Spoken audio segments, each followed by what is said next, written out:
Hey everyone, this is Pause or Repeat. Here we figure out whether a game is really worth your time and money. Today's game is Dredge.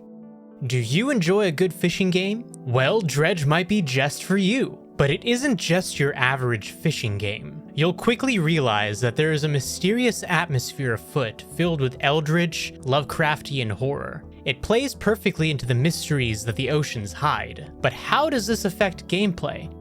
The gameplay of Dredge greatly involves you going out to fish by boat. While you're out fishing, you're playing a game of inventory management due to your limited carrying capacity. After fishing, you can go back to town and sell your fish for a profit to further upgrade your ship. All the while, you're also completing quests for the townsfolk. However, if you decide to sail during the night, that's where things get interesting. During the night, you have a sanity meter that will deplete the longer you are on the waters. As your sanity depletes, you start to encounter horrors attempting to end your escapades. Whether they are a figment of your imagination or not, they definitely do real damage to your ship, which will eventually break, sending you back to your last save point. How does this all play into the story?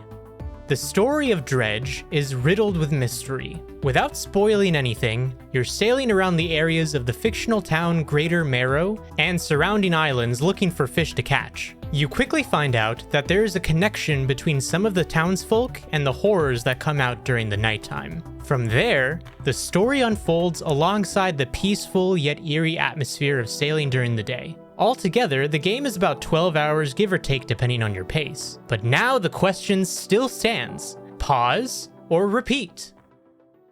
Yeah, Dredge came out of left field this year. No, I don't think anyone was expecting it to be this game that, came out to such a widely accepted view of, oh, this game is really, really good, actually.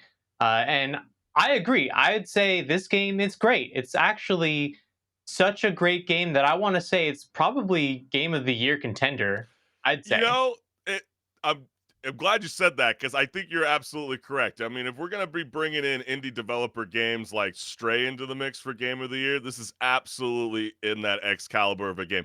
I've been kind of dying to play a fishing game in a quick second. I used to remember when I was on the Windows 98. Playing Bassmaster. And, some of the things that were really missing was some of those fun aesthetics, like, fishing in the nighttime and dealing with some of these mythical creatures that you see in this video game. You're definitely going to want to repeat it. And I think it's fun to bring in all ages into the mix. So I think it's going to be kind of difficult, Henrick the Wreck, to be sharing your controller since it is a one-player game.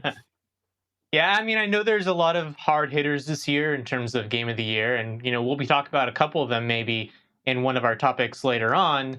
But I still think this one's definitely up there this year, at least so far. And I mean, maybe that's part of me just being someone who loves horror, but I think this game's great. It's definitely a repeat for me, and I recommend anyone who's watching to play it as well because you'll have a good time. Yeah, I think that's absolutely correct, my man. And I think we might as well leave that on a final note because you said it so perfectly. So you're into Uh-huh. Jaws and Moby Dick. This is the game for you. So I guess I'll say it right now. This is a definite repeat.